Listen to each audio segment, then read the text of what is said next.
Ladies and gentlemen, please welcome your panel on Being the Disruptor, Not the Disrupted, Innovators Shaping Real Estate, moderated by Senior Managing Director and Head of Real Estate at Pretium, Dana Hamilton.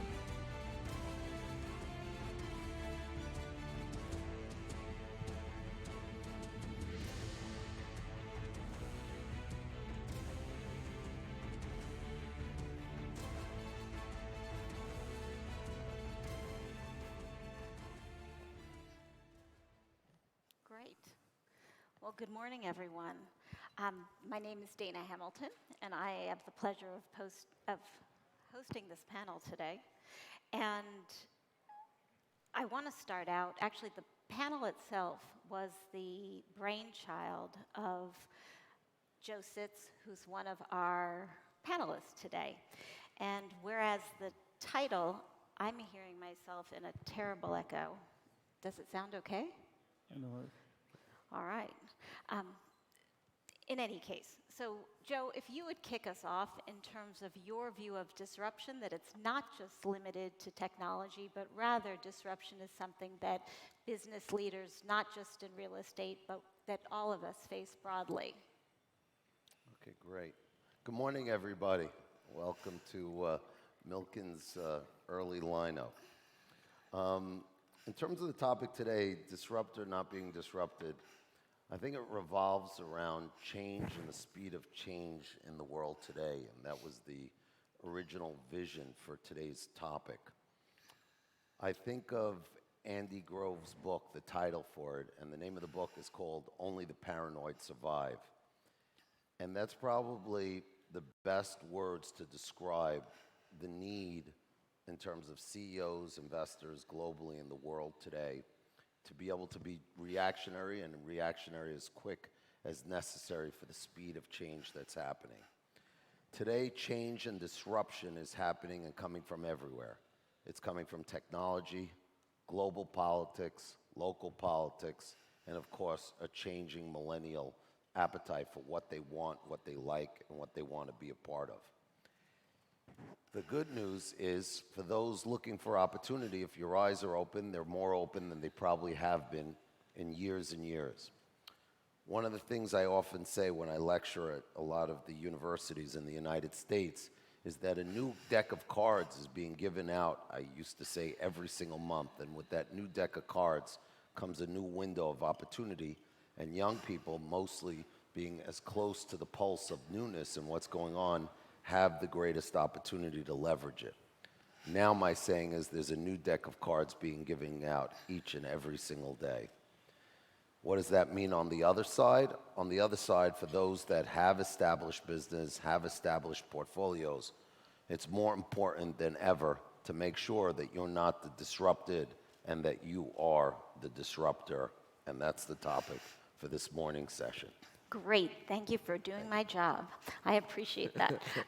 So Jonathan, you're going to share with us some of the mega trends that are really driving our response to what we would call disruption this morning. Demographics, urbanization, these are broad trends, but they're also very specific trends that are driving your decision to invest not only in real estate, but in companies that provide services. And this is a pivot of your business, and we'd like to hear about it. Well, good morning, Dana. Good morning, everybody. It's a pleasure to be on the panel with these two fine gentlemen. I think the first point I'd make is that the world's always been changing, right? It's the mistake for us to believe that somehow or other we're in a period of change which is different to the last. You know, you can start with the steam engine, go to the electric grid, creation of the car. Obviously, the internet has changed our lives in the course of the last 20-odd years in a way in which none of us could imagined. You know, we often think back to, 15 years ago, 20 years ago, and we forget that actually we didn't have the power of the technologies that we have now, and we forget and remember the decisions we made then. What I want to do this morning, just very quickly, if we can bring out some slides, is just to focus and understand on the speed of change that we are seeing at the moment, and in particular demographic shifts as we all get older. See, the point is that the thing that we need to understand when we're thinking about real estate and we're thinking about the opportunities that we see in front of us in leisure, in residential, in office, in all the various sectors, is that a quarter of the world's population today are millennials. And we know that millennials look at the world differently. They look at globalization, they look at technology, they look at information in a completely different way than us oldies do. And as a result, we need to reflect and create product that reflects that mindset. You know, just think about the ability of the millennials, as it says there, to create, collaborate, copy, share, codify, and export information, and the impact that has on their daily lives. If I can just move on. Look at the amount of time that millennials spend on the internet. I mean, I actually think it's quite extraordinary if you look at Generation X or even the baby boomers, how much time people are spending rooted either on their iPhones or on their internet. Hours and hours and hours per week. That is impacting the way in which they do everything in their lives and the way in which they operate and interact. The third trend I'd like just to focus on and talk about is the urbanization. Now, we have followed at Kane a gateway city philosophy. We've invested in London, in Madrid, in New York, in Boston, in Los Angeles, in Miami, because we believe ultimately that people want to live amongst great global centers where they have the greatest activities, the greatest leisure, and the greatest experiences. What this is showing you is the percentage of growth over that period towards the major cities away from rural areas. And that's a significant issue because what it shows is that if you're investing in gateway cities, as we have been doing, we believe the resilience and the defensiveness you get will ensure that you can smooth your way through bumps in the road. Joe and I were talking before we came on about the glut of residential properties at the high end in New York. Ultimately, that will smooth itself out. Now, you've got to have the capital to fit yourself through those cycles, and the same we'll talk about Dubai in a way in which, you know, also reflects that. But if you have the right capital and the right cash flow, you have the ability to see yourself through the resilience of the major cities. I'm going to just flick through that one. The last two things I'm just going to talk about, and then maybe we'll come back to them. Talk about. The first thing is, we all believe, we've seen the financial deregulation. We've seen that affect office buildings around the world. But what we've seen is the technology companies take up that slack. That is not a trend that most people envisaged 10 years ago. We now see the major occupiers in the major cities being the Facebooks and the Googles of this world, Salesforce, et cetera, et cetera. And the final thing I'll show is the flexible office take-up. I want to talk about that as a trend. Now, of course, we all know what the first flexible office was. The first flexible office was Starbucks. Starbucks was the first office where people went in, bought their coffee, had their wireless, sat down, drank their coffee. Now, the orange dots there across European cities show you the take-up between 2011 and 15. Look how that's changed over the course of the last 5 years. So what we're seeing is we're seeing an awful lot of different changes in the environment caused by technology, caused by the change in demographic. Now, what we've done, in addition to our real estate holdings, is invest in a number of businesses alongside that we think play to these demographics. The first one is we've done that in the wellness space, in the leisure space. We've invested in a business called the St. James in DC, which is a very large sporting complex, playing to that environment, playing to the notion of people having less time but wanting to keep themselves healthy and fit. We have a women's business, a co-working business, really focused on the empowerment and aspiration of women called the Albright, which has 2 spaces in London, 1 in LA, and soon to be 1 in New York and DC as well. We have a co-working business in London called Maslow's, which has got 2 sites in London. And finally, much to most people's amusement, we have a business called Swingers. Right. Now, Swingers is not what people think it is. Swingers is actually a mini golf business, which is using up excess space of real estate to crazy golf with pizza and burgers. And what we're doing is we're trying to identify businesses playing to these demographics, playing to these changes, and trying to ensure that we can exploit those opportunities in a commercial way. Terrific, thank you. So when I was prepping for this session, Hussein, I got the opportunity to speak to your team. And of course, I'd done research and I'd looked at what an amazing developer DMAC is.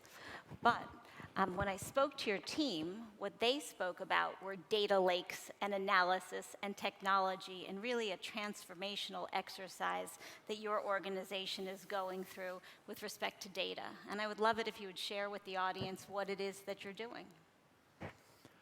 Yeah, I mean, technology, no question. I'm not going to repeat what the gentleman said and changing the world.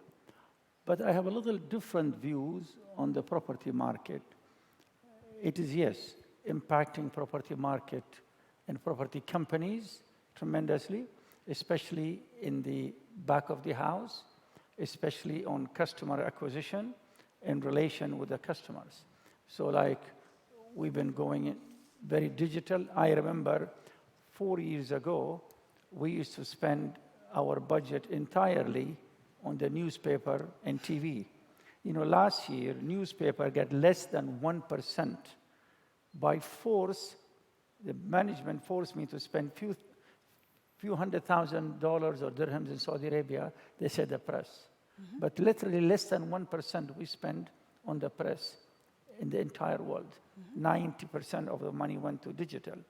And we hired one of the leading world's companies called Artifact to help us in that journey migration.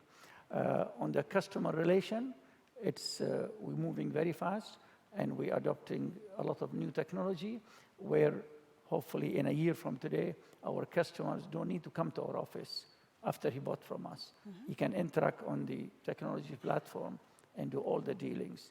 On the customer acquisition on sales, there is a tremendous amount of application of technology. Most importantly, the data. We created a department for data and how to know who is our customer. And you know, our customer interact with us. We are one of the business model where the customer interact with us over 4 to 5 years. Typically, a customer interact with you in the retail and other areas in a very short time, small ticket item, and you don't see him often. But in property, and I can think in cars, when you buy a car, you also interact with the dealer over 3-4 years. And same thing with us. As a matter of fact, some of our customers interact with us over 15 years. So people who bought from us an apartment, and they live in the apartment, and we service the apartment. But there is one dimension which I like to highlight on the property side. A lot of companies going to go through disruption, and the risk is very high. So you are in retail, and I've seen in the last number of years, retailers going bankrupt like a domino. You know, you just see company after company going into bankruptcy because they cannot keep with the Amazon and the e-commerce. Where is not the risk and the case in the property? Still you have a hard asset and location and right quality of buildings. Really protect the buyer and protect the developer if he does a good job. No question, applying technology, improve your sale, improve your contact and relation with your customer, and so forth, makes your life easier in the back of the house, but still the asset is important. Right. And if you have the right location, the right product, that's 50% of the story, if not more. Good. So a lot of themes that we're going to come back to. So we're going to talk about globalization, disruption, product, operations, data, and data is where I'm going to start, if that's okay. So the ability to access information and data, to efficiently process huge quantities of data, to collect data on our customers, to really not only allow us to make faster and smarter decisions, but also to deliver value to customers is one of the trends that we see and something that's moving quite quickly. So, Jonathan, how do your companies collect data? How did data drive your decision in what to invest and what it is that you do? Well, I think that the ability to access data for most of the consumer-facing businesses that we have is essential. And obviously, there's 2 areas to that data. One is the generally available, and the second one is the specific to the business. So it's just taking Swingers as an example of that. They are able to, through their interfaces with their customers, be that on Instagram, be that on Facebook, or be that otherwise, to map their consumer and against the local data. So what we've done is we've taken all the data that we've accumulated in London over the course of thousands, tens of thousands of guests over the course of the last 3 years, and we've created a model customer group, and then we've taken that model customer group and we've placed it on top of the data in America in terms of median incomes, in terms of demographic, in terms of mix of people. And we've tried to place where we think the model will best work within those cities.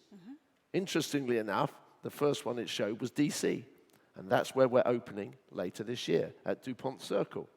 So I think that what we're finding and what we're seeing across our businesses is the ability to use this data cleverly, sensibly, but in a very methodical way is hugely important to our businesses. And I mean, Hussein made the point there. The level of investment that we centrally and also locally in our businesses make in this data is an increasing proportion of our spend. And it's an increasingly important part of our marketing spend to understand where that money is going and how that money is best placed. And we're seeing it in our residential products as well. We're also seeing it in the luxury hotels that we own and run. You know, we own the Waldorf Astoria in Beverly Hilton in Beverly Hills. And you know, we're able to understand what our customer wants. We're able to understand what our customer looks for.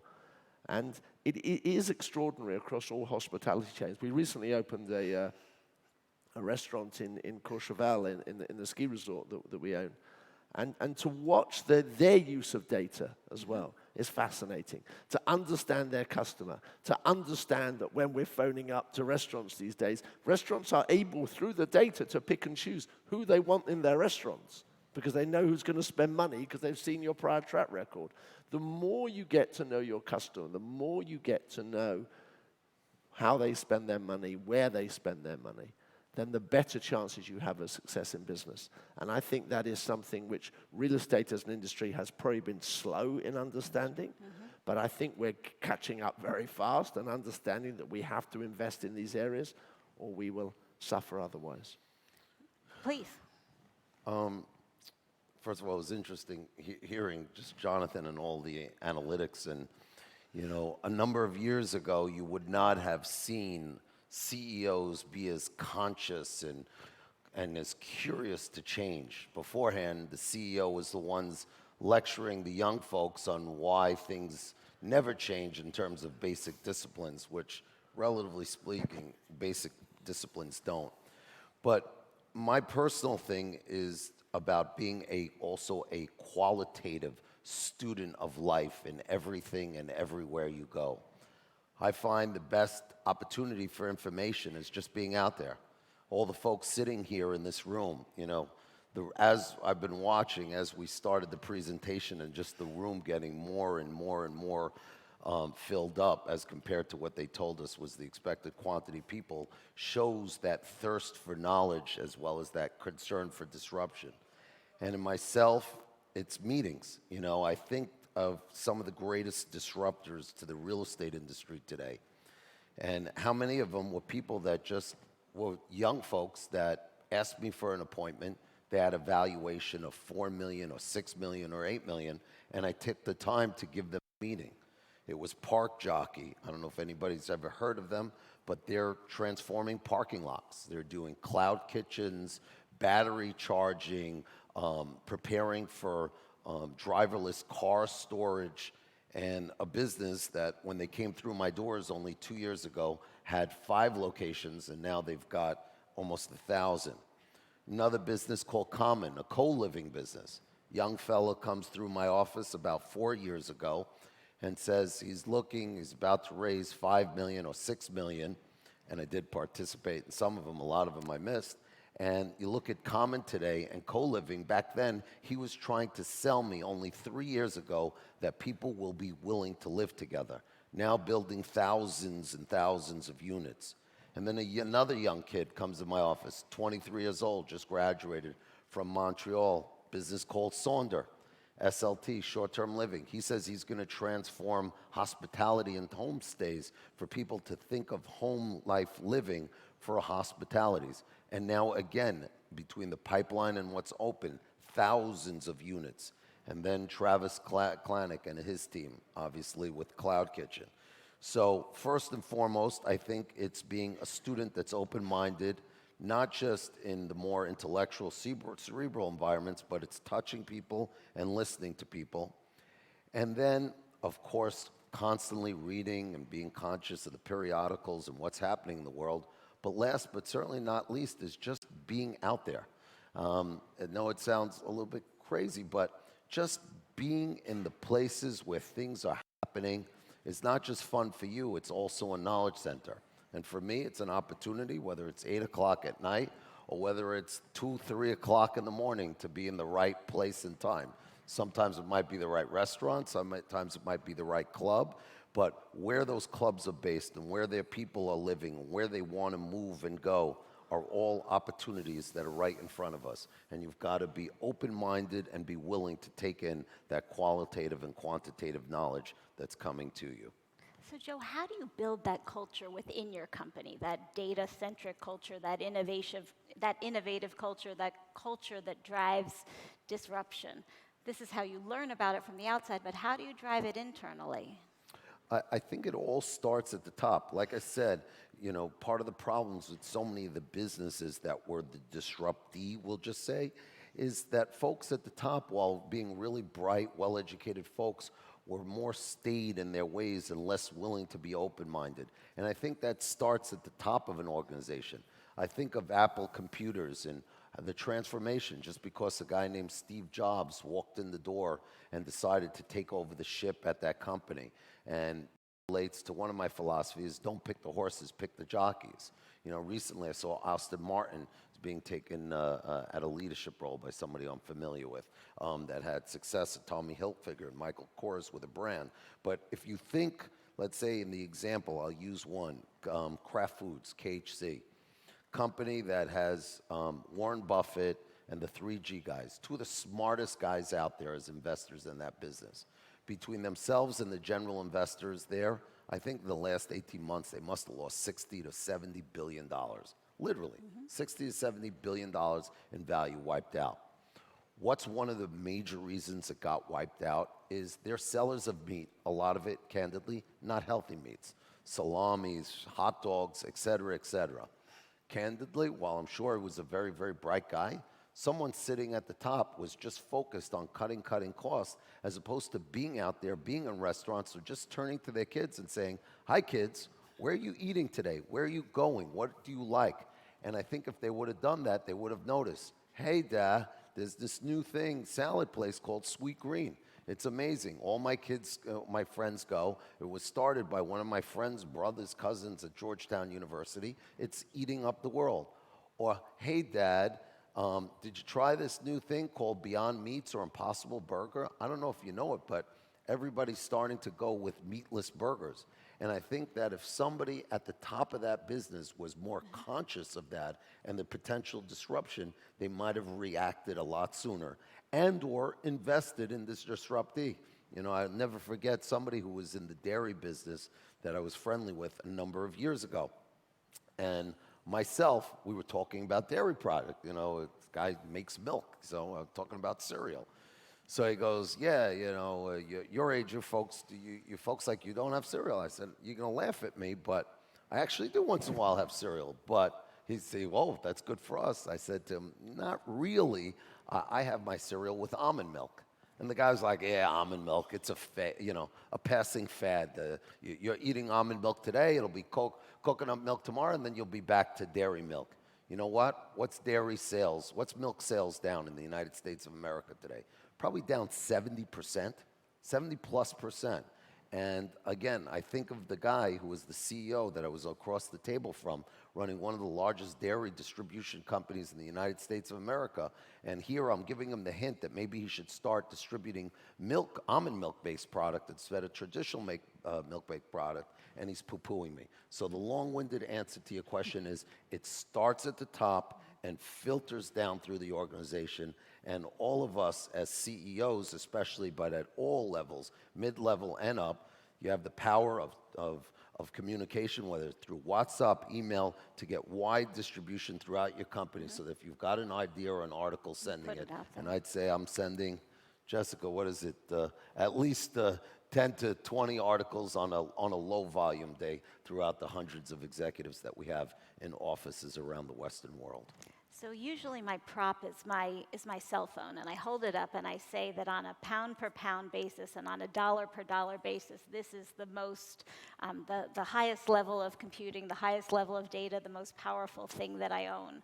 The next most powerful thing I own is probably my car. The dumbest thing that I own is my house. So I want to talk about residential property and ways, why is it lagging, Hussein? Why is residential property lagging in terms of how we incorporate technology into it? And what is DMAC doing to make homes smart or to think about the world, the Internet of Things? How will residential properties change over time? You know, as Jonathan said, the property industry overall have been lagging behind in technology. And I think one of the reasons is that you look globally, there are very few large property companies. I'll give you an example. I've been in New York, met a number of developers.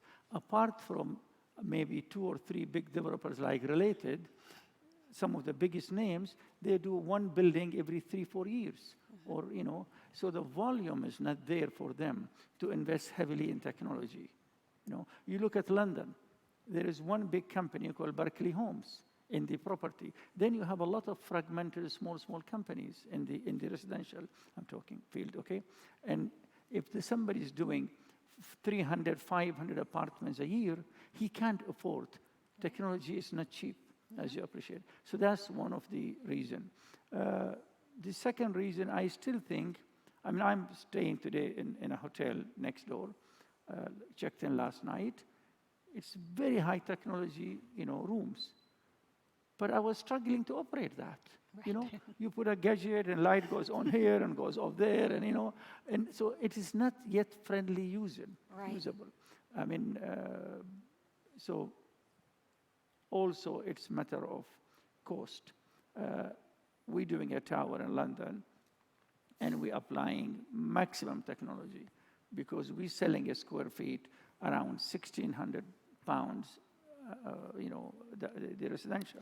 Now that's about 8,000 dirham, okay? While in Dubai today, you sell at between 900 to 1,500, the maximum. You can't put technology in an apartment where it's costing you, you know, compared to London, 300 pounds. Right. What you can afford in 300 pounds or $400, okay? So cost is a factor also in that. But you see more technology, I see in a gateway cities, London, New York, Toronto. You know, we're doing a project in Toronto. It's, you know, you see more application of, because you're selling at $1,600, $1,500, $1,200, you can afford that. What about privacy? What about privacy as an issue? The more data we collect, the more data we use. One of the reasons I think the home has been slow is the idea of privacy. Do you guys think about privacy in your business, privacy as policy? You each come from different countries, which I think have very different views on privacy of individuals and privacy of data. Question for me? I mean, indeed, it's a major topic. It's a major issue globally. Today, consumers, you know, there is no privacy for them. I mean, I walk into Dubai Mall, and I was told immediately, your picture, what you're wearing, what type of watch you're wearing, everything will be, you know, especially you switch into Wi-Fi. I never switch into Wi-Fi. I have my data. I pay Etisalat 800 dirhams and I get it done. But of course, not everybody can afford that. My kids immediately switch to Wi-Fi when they are in the mall, and all the data has gone to the main company, whoever owns it. I think in Europe, in America, more and more regulations are coming. In our part of the world, regulation is still behind, but we as big companies have to be more conscious on ethics and protect our customers' data. I mean, I've been, you know, surprised pleasantly when we hired the consultant to look at our data. and how much data we have with our customers and how we can monetize the data is amazing. It's amazing, how much data and how much you can monetize the data. Now, I think it's only fair that we take the data and monetize it to the interest of our company and our customer. But it's wrong to sell it to third party, which is happening a lot in the third world. They sell the data to the third party, which is a disaster. Indeed.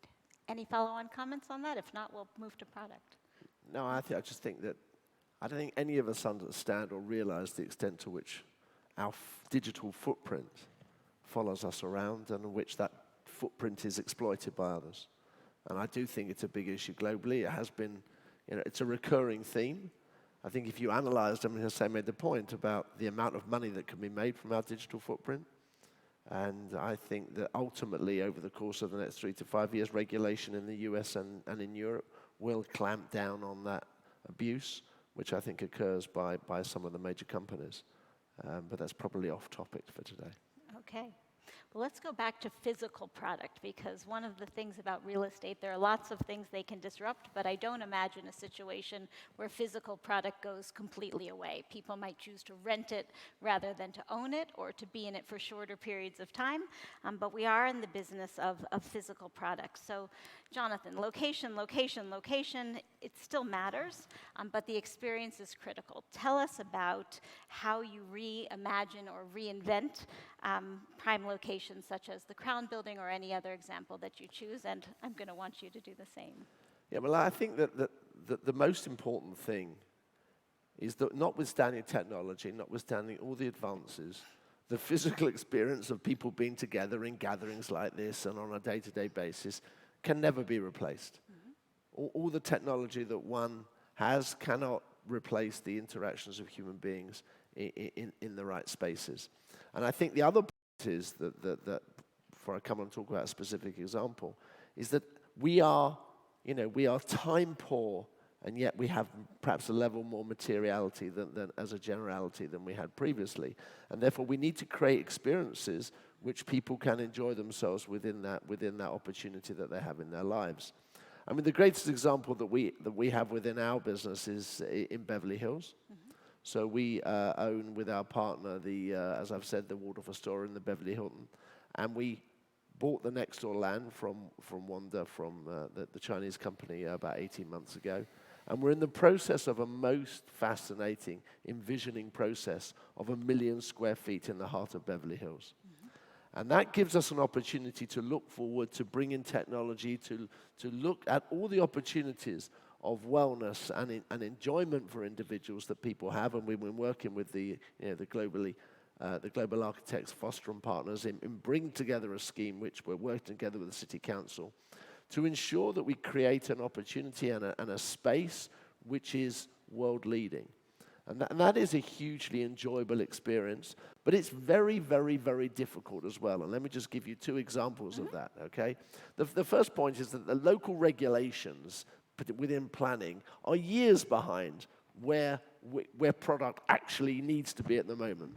I mean, in certain parts of America, just by way of example, the amount of car parking spaces you have to provide within certain developments are totally out of correlation to the use of cars today. Certainly by the millennials that we talked about and the post-millennials, who are much more into Uber or Lyft or however other, or the other, cycles around cities today, let alone cars. So that's a big issue. I think that the whole issue of regulations and government requirements are years behind. And the second problem is that from today, I would not expect to deliver a completed product in Beverly Hills until by the time you've gone through the planning process and the construction process, and we've got a platform over and create a new park, 2026, 2027. You're a brave person to be able to predict today what the technology footprint looks like in 2026, 2027. You talk about Steve Jobs, the whole revolution of the iPad, the whole revolution of the iPhone, who knows what's coming next? So that is one of the big problems that I think real estate developers have, in that environment, because the ability to be flexible and to keep up with pace. I mean, Zane makes the point, I have it wherever I go. I love luxury hotels, but I hate luxury hotels where I can't use the electrics. I had an experience about a year ago in a hotel, which I shan't mention, that I was too embarrassed to ring down to reception and tell them that I didn't know how to turn the lights off. So I slept with the lights on, which seemed a rather unusual thing to do, but my pride couldn't bring me to phone down and say, Now, as it happens, when I woke up the next morning, because I wasn't so jet lagged, it was pretty obvious. But, there is something about simplicity and which embarrasses sort of a Luddite like me. But I think that the big issue there is, how do we keep pace with technology as we go through these development cycles, which are much, much longer than most people can understand. So, Joe, you've taken on some big things, from infrastructure to Class A locations, to reinventing spaces reinventing and reimagining spaces in Chicago. So tell us about some of the projects you've done and how you future-proof them. Got it. I'll try to respond to actually both questions in one. For us, in terms of disruption and change and taking it down from the very macro level, research and visionary, comes down to what we call the what, how, and where in terms of physical real estate. In terms of what means the product of real estate we want to be in and the transformation of it. The how is the execution of it, which I could cover. And then last but not least is where. What's the geographies that you want to be in today that are different than they were before. In terms of the what, for us, it's not necessarily changing the class of products that you're in, but maybe changing the subcategories. And as an example, we started in our office side of our business with traditional vanilla office. And starting in about 2006 or 2007, at the prompting of a good friend of mine, Alan Patrikoff, who was a fellow that had retired from owning Apex Equity Partners and sold it at age 71, and age 72 got bored, picked up the phone and called me up and said, I'm coming back out of retirement. I'm bored. I have a new vision. What's the vision? .com's going to make a comeback. I'm going to do early stage technology investing. I think that technology is going to come back and it's going to transform the world. What did we do after doing, obviously, the research that I talked about a little bit earlier? We ourselves transformed what businesses we wanted to service and how we wanted to service. That happened to bump into similar timing where we started getting worried about technology and the ability to store so much data at such a low cost off-site, even to the point where today cloud storage is practically zero. And so our answer to both of them was to hug your enemy. What that meant is, rather than being in traditional office locations that'll be disrupted, need less space, and have businesses with less growth, we pivoted to technology and catering to where the technology companies were going to grow, so that we're riding with the disruptor, not with the disruptee. Then, as time went on, we started to look into more subcategories of where that growth is. And that's where I came up with the thesis about 4 years ago, 5 years ago, that what technology was to the world for the past 20 years, in my humble opinion, is what biotechnology and life science will be in the world for the next 20 years. And so we morphed our office business to become experts at that niche categories of labs and biotech. And then in the other part of the commercial investment business, which was retail, I think of our transformation over time. And again, constantly moving not to get disrupted. We started off years ago in terms of retail investing, doing traditional mall retail. And then over time, watching people's lifestyles, people not wanting to be indoors, people appreciating fresh air, outdoor living, restaurants and activity, migrating to the streets, as well as tourist streets to benefit from emerging market consumers that shop those streets and cities. And then more recently, a few years ago, obviously, we started to get disrupted by technology. So what did we start serving our consumers with? Our consumer meaning retail businesses, serving their e-commerce needs and serving their last mile logistic needs. And rather than just helping them with brick and mortar locations in the city, helping them find small boxes, close into the key cities that they want to grow their businesses in. So it's the evolution of the what. In terms of the evolution of the where, I'll do how last, it's thinking about locations, I think, differently. Yes, do I agree with Jonathan's comment that the global gateway cities are great and always will be? Yes, we're still big investors. We still have a lot of New York. We've pivoted very heavily out of New York, I'd say on balance, to more places like San Francisco using US examples. But I would say more particularly, we've pivoted to where we see the movement of people. In the United States, examples of it could be the evolution of people migrating and us migrating with them to places like Austin, Texas, Salt Lake City, Charlotte, Berkeley.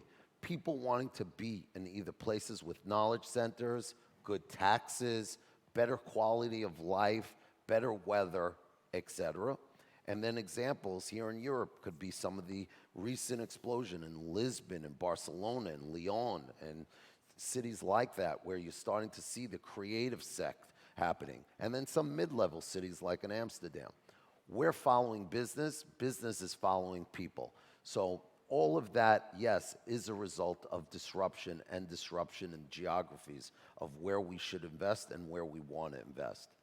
And then last but not least, I was thinking when my two esteemed fellow speakers here on the panel today were talking about residential and talking about lifestyles and people living, and then specifically to my right, he was talking about his stay in his hotel and how uncomfortable it was and pushing the buttons. You know what? The answers, believe it or not, are not just seeing the problems and where they're wrong, but looking for where the solutions might be right and being a good student. Happened to go the other day for a tour. I went for a tour with a fellow named Harvey Spivak and Jeff Blau, related company. What's related single most profitable investment in their careers? It's not real estate. It's investing in the gym business with the Equinox folks and backing my friend Harvey. And while sitting there, they told me that they were looking to explore changing physical residence and hospitality space. And we started talking to them about doing a project together about 4 years ago in Georgetown. We never did. We may do it now. And along the way, they take me all these years later, since I first did that exploratory experience with them, to go visit the grand opening of their first location. They opened up the Equinox Hotel in Hudson Yards. And you see the transformation of a hospitality stay.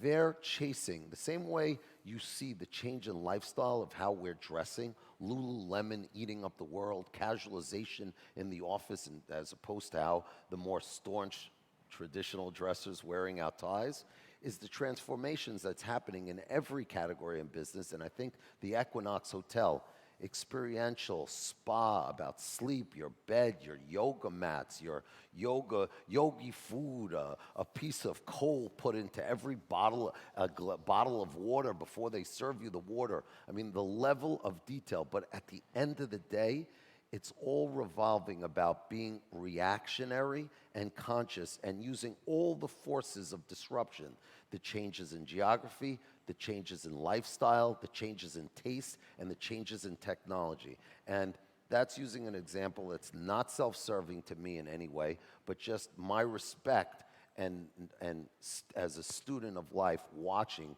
good execution. And I just humbly would say to yourselves, you guys do more luxury product than I do in terms of the residential side, and a little more focus on commercial, although we did recently sell Jeff Bezos' new home, and which I always smile about. But you guys should make a visit to that Equinox Hotel in Hudson Yards. Take a look at what they're doing and maybe bring back some of those themes and ideas to the residential projects that you guys are doing. So this morning I woke up at the Rosewood Hotel, and there's Cavalli products all over the place, Hussein. So tell me about why you decided to invest in luxury itself, not just the real estate, but also the product and the brand. Very good question. Difficult question. You know, I'm a major shareholder in Damat Property, and I have my own company called Dyco. And Dyco has been about 30 years old company. And for other people who don't know Dyco, it's not a company which makes a lot of noise and publicize and advertise. We own a manufacturing plant in Oman. We owned, at the time, 20 years ago, we bought an insurance company, we sold it. And we bought a college in Oman, and we sold it. And we own a catering company. So it's a very diversified investment group. And opportunity came where Cavalli as a company was in financial difficulty. And I knew the CEO, and we took that opportunity. I'll be honest, we have not done detailed homework on it, but it was very entrepreneurial. An opportunity came, and we saw a very old, it's a 50 years old brand. This year is finished, they're celebrating 50 years. So a brand which is 50 years old, it's global. You ask anybody around the world, they know Cavalli, but it's been damaged in the last 3 years bought by a private equity firm, and they did not invest money in it or time. So the brand had some difficulties, and it was a great opportunity for us to buy that and turn it around. And there is a lot of work on it, but I think if we can turn it around, it will bring Cavalli where it was in 2007 and 8. At its peak, it was one of the best brands globally and was competing with, I wouldn't say to the level of Versace and Dolce & Gabbana and Gucci was in that standard. It's just By the way, interesting, just a gossip point, which is funny, the world is small, which he knows. We went to lunch talking about it yesterday.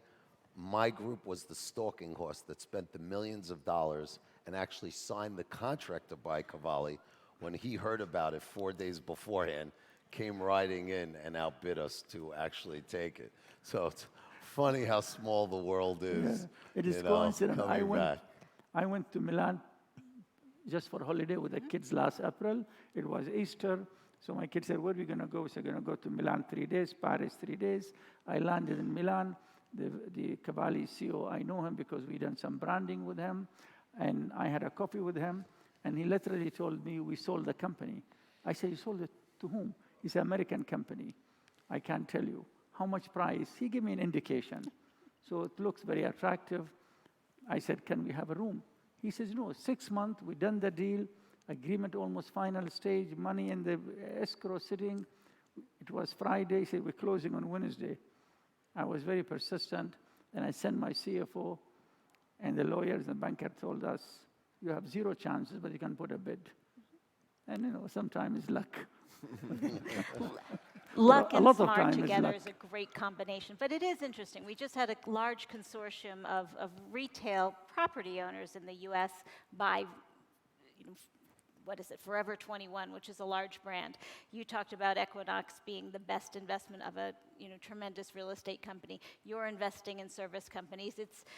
Did retail disrupt real estate? Is real estate now changing the way that brands and services and retail is owned?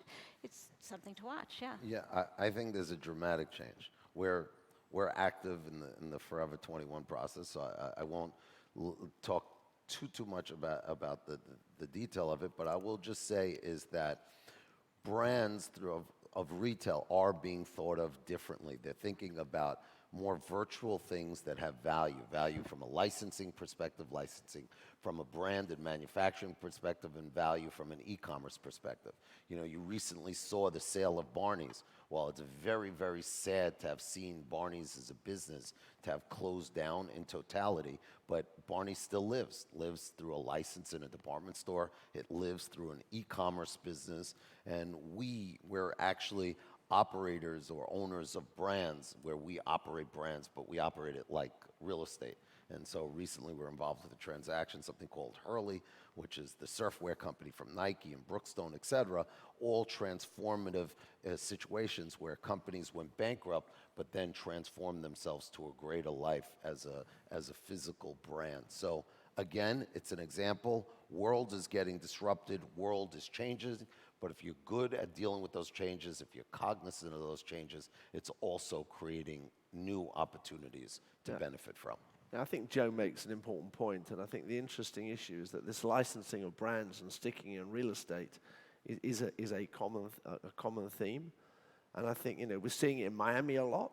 You see the car companies around the world looking to license out their brands and stick them on real estate.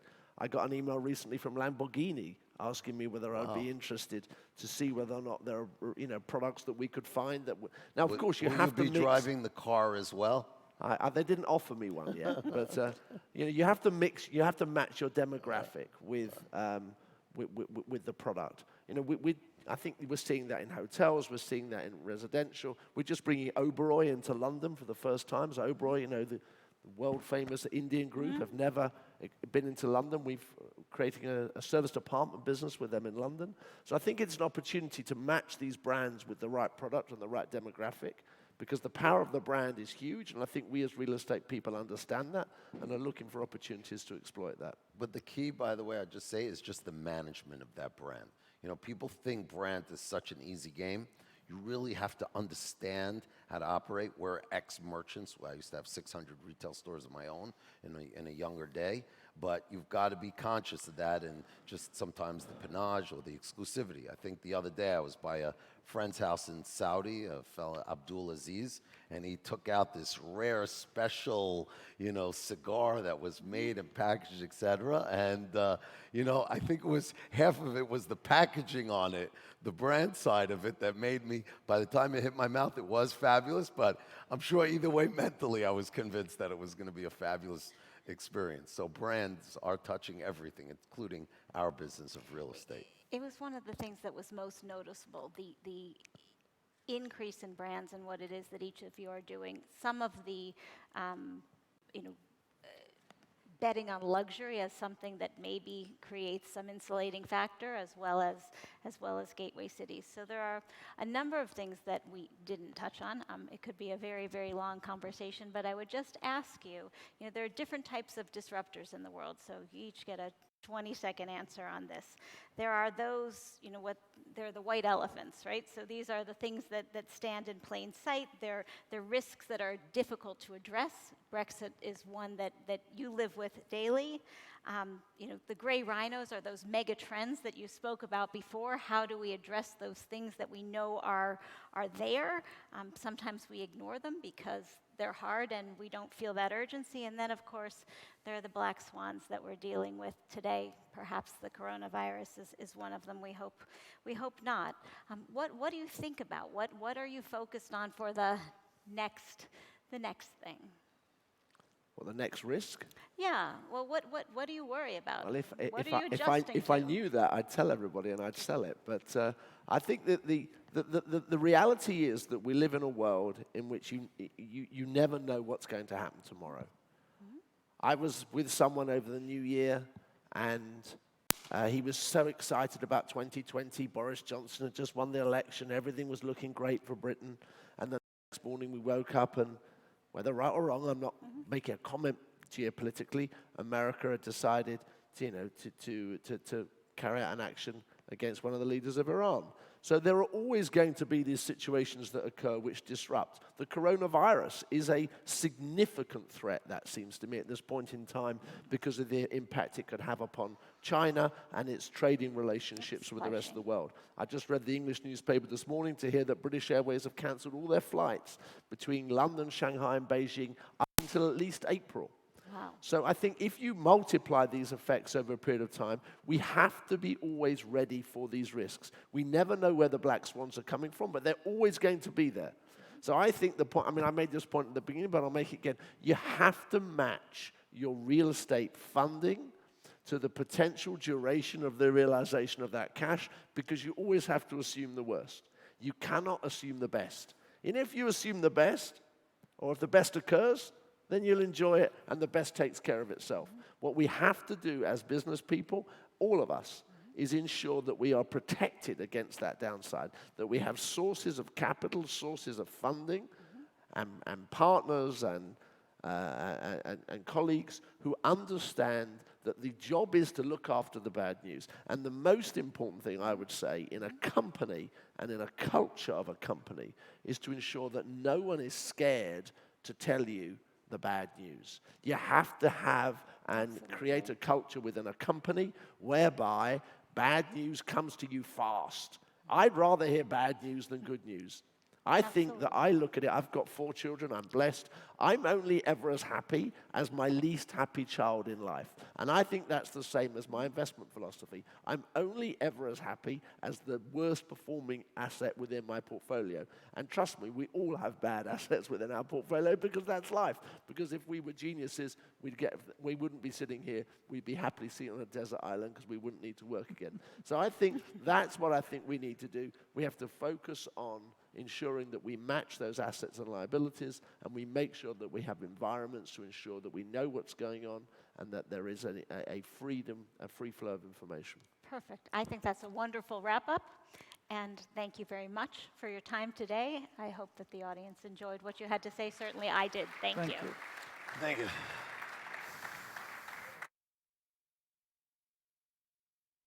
Thank you